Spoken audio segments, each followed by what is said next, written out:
Hi everyone, I'm Francois. It's the start of a new year, and I truly hope that you will have health and happiness for 2022. To all my subscribers, I truly appreciate you being there and hope to have an excellent year to come. So let's get right into it because it's time to watch.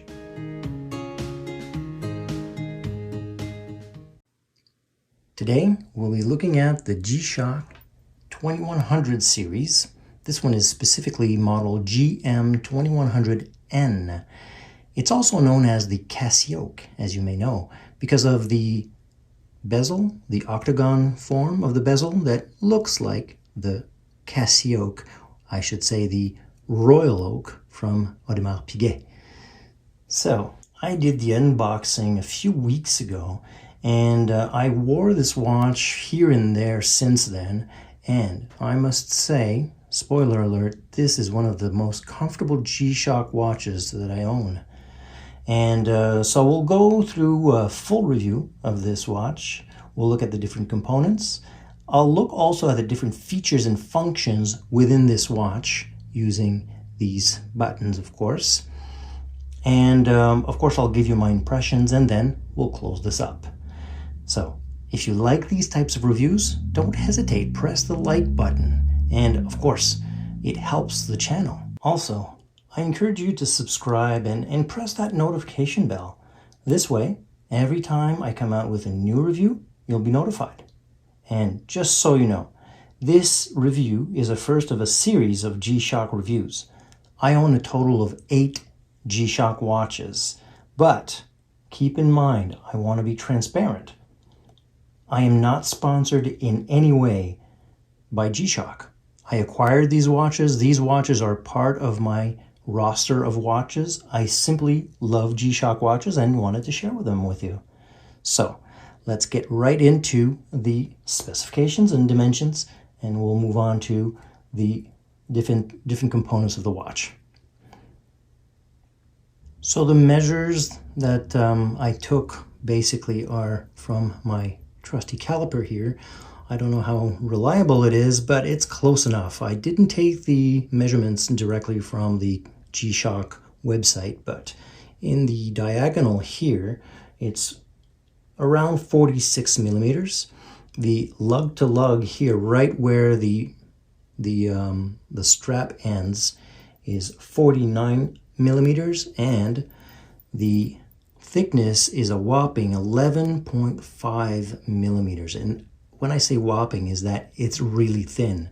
Compared to a standard G-Shock, you'll see throughout my different reviews of my watches that I have, 11.5 millimeters is really thin, and it wears well on the wrist.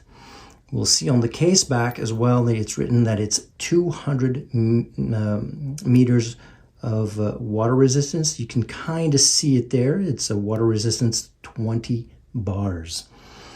Like I said earlier, the bezel here is an octagon-like form that reminds us of the Audemars Piguet Royal Oak. Therefore, that's why they kind of lovingly called it the Casioak. And the dial itself, if you notice, it's kind of tone on tone. If you look at it from afar, it's kind of difficult to see, but I knew what I was getting into when I first bought the watch. Because of course, I saw the watch, I loved it, I liked the simplicity of this version of a G-Shock. Usually it's very busy, let's say. I like the tone-on-tone, the fact that it's very shiny, that ionization, the ion plating of the bezel, that blue there, that you have on the bezel, as well as on the case. That shiny case there really stands out, even if it's kind of subdued in a sense.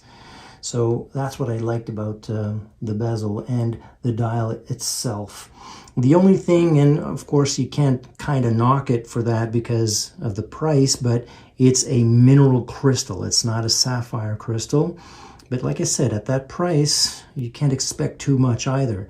you still have to remember this is a G-Shock that has specific standards in regards to durability and waterproofness. So, of course, don't knock it for that. The strap itself is in rubber, and is the fact that it's very comfortable. This is the reason, the specific reason why it's very comfortable, on top of the fact that it's very thin. You see here it's already has this form factor on it, and once you get it on your wrist, it really hugs the wrist really well, on top of the fact that it's really soft on the other underside. On the exterior here, you have kind of the waffle pattern, and you don't have that waffle pattern on the inside. That's why it's so soft. And you have those kind of let's call it knurlings that will help with the breathability of the strap once you have it on your wrist.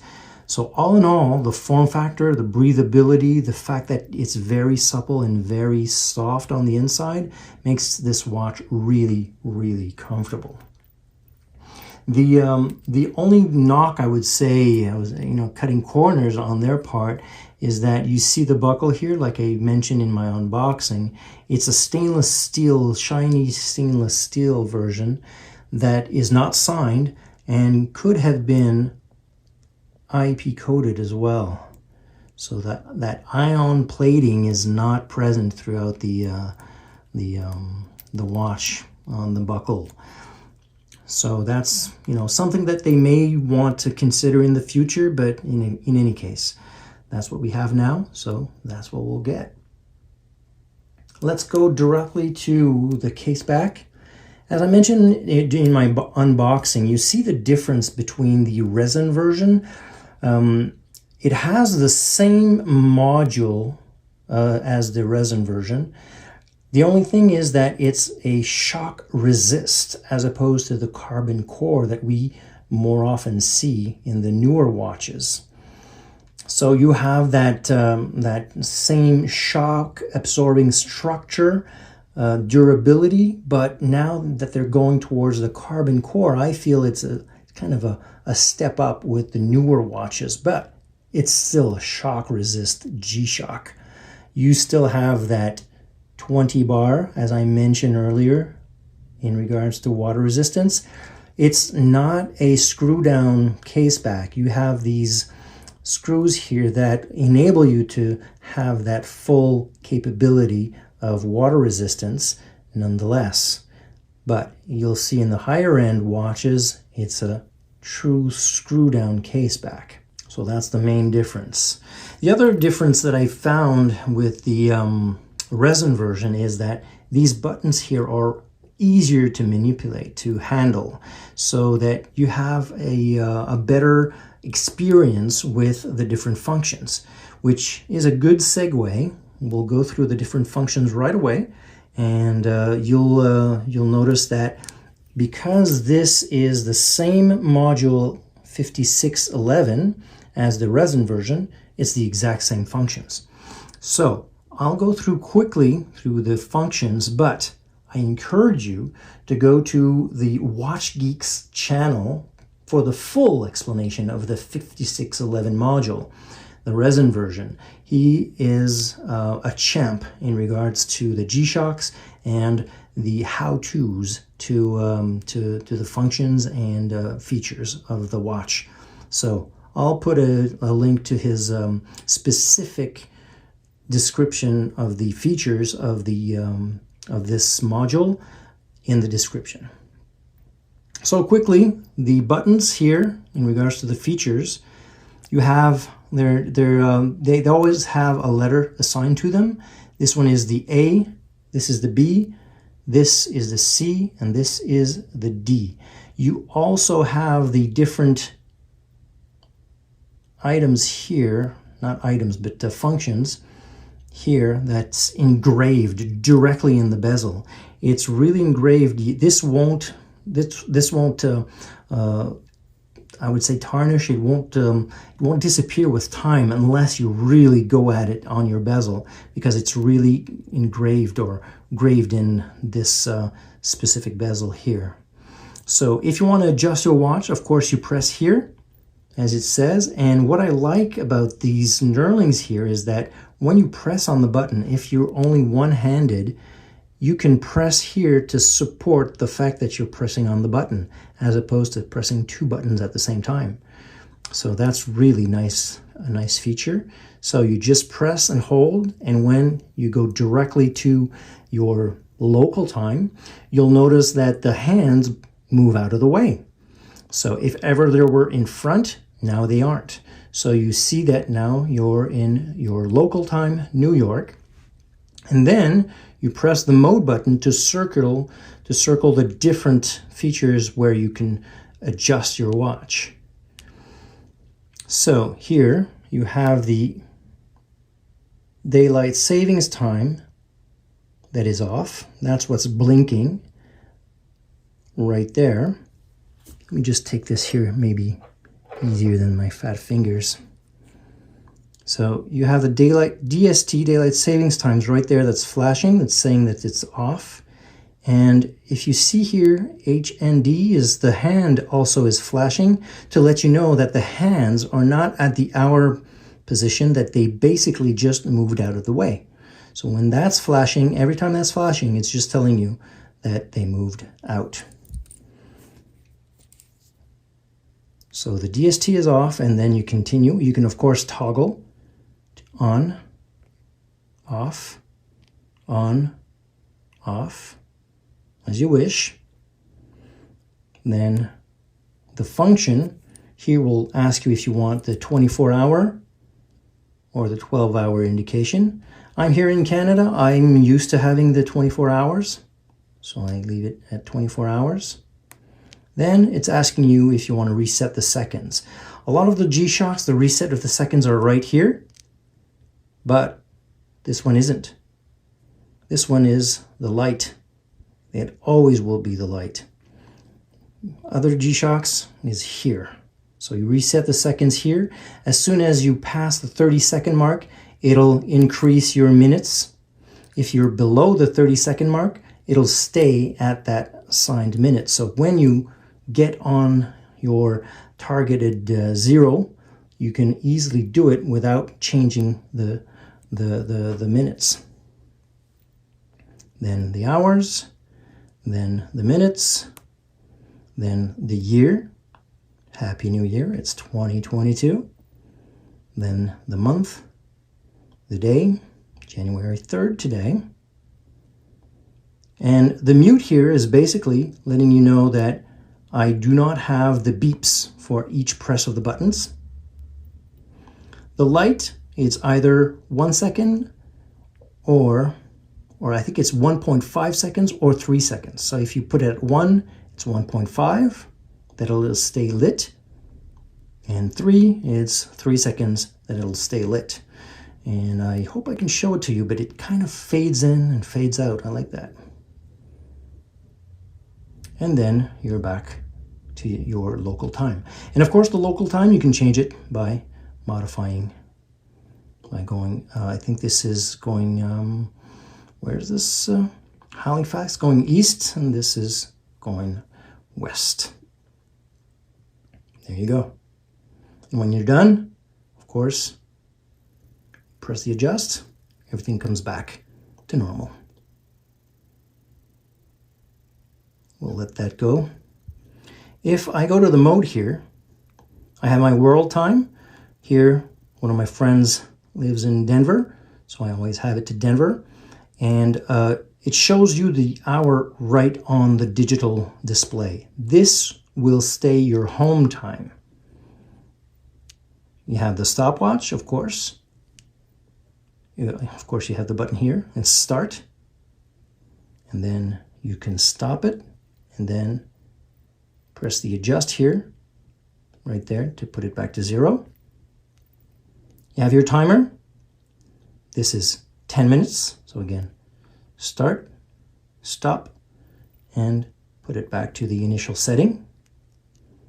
Your alarms, you have a total of 5 alarms. 2. I thought you could toggle between the 2 with this one here, but it's only here. And 3, 4, 5, and here is your signal for your hourly chime, which if you have 2 bars here indicates that it's off, as well as all the alarms. You saw they were all off. And then you will get back to time. It's as simple as that. Then of course you have the light here. The light, what happens is, and this is basically one of my the fact that you can't see the dial that well, is that I often use the time. I often use the light to see the time. And when I have both a digital and analog, what I do is, if I remember correctly, it's here. When you press adjust just once, it'll tell you your local time. And if you press the start button here, by being in the time without being in the function, you can change it to the date. When I have dual analog and digital, I keep this here to the date because it's kind of, you know, redundant to have the time there and there. But in this watch, I don't leave it to the date, because very often I need to press on the light button to see the time. And I would say that you can see it right there, that this is a LED button, a LED light that should be able to show you your hand position, but it's not that strong. And so what I do is basically just leave it at the time. You can't see it right here, but there's a backlit function on that dial, on the digital dial. And so in the back there, because you can see the backlit, you see it better. So all that to say is that I keep it at the time on this watch. Like I said, I knew what I was getting into, and of course, I loved the look of the watch. I don't know if you can notice, but that dial is just fantastic. You have that striation in the back of the dial. That's what I liked about it. I liked the IEP coating, that blue laser. I call it a laser blue, but it's not laser blue. It's kind of a darker blue, and it's kind of reminiscing the kind of striations that you have here. So I don't know if that was by design or not, but I like that. So those are the different features, functions of the watch. Like I said, I encourage you to look at the Watch Geeks tutorial. And of course, my impressions I've been telling you throughout this video is that I really like this watch. It's really comfortable, and the fact that it's kind of subdued and tone on tone is a non-issue for me, because I like the look of the watch. Usually I can see the time really well. Also, if we can get closer here, what I really like as well is, if you notice on the sub-dial right there, you have the different days of the week. So starting from the top, Sunday, Monday, right down to Saturday. And maybe just a little closer view of that really nice striation on the dials. And the indices as well. You'll notice that they're applied indices. They have this three-dimensional look. So that's another thing that's really nice, that gives character to the watch. The hands themselves, I don't know if you noticed, but they're loomed, and those are the only components that are loomed. So they don't last that long. I wouldn't say it's the best loom I've ever seen, but you still see it. And like I said, you can always use the light to show it. And speaking of that, I'll just show you how the light fades in and fades out, and give you a better idea.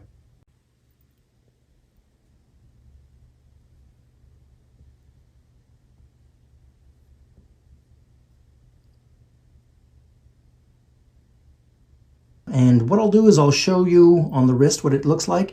I showed you a few wrist shots throughout this this video, and I'll just show you live. But at the same time, I wanted to show you what I currently have on my wrist. This is the GA2000, which is going to be part of my next review.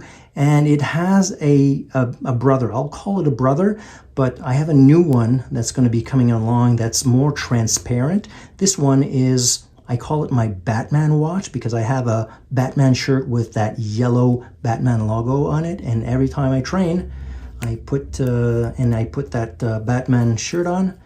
This is the watch I put on.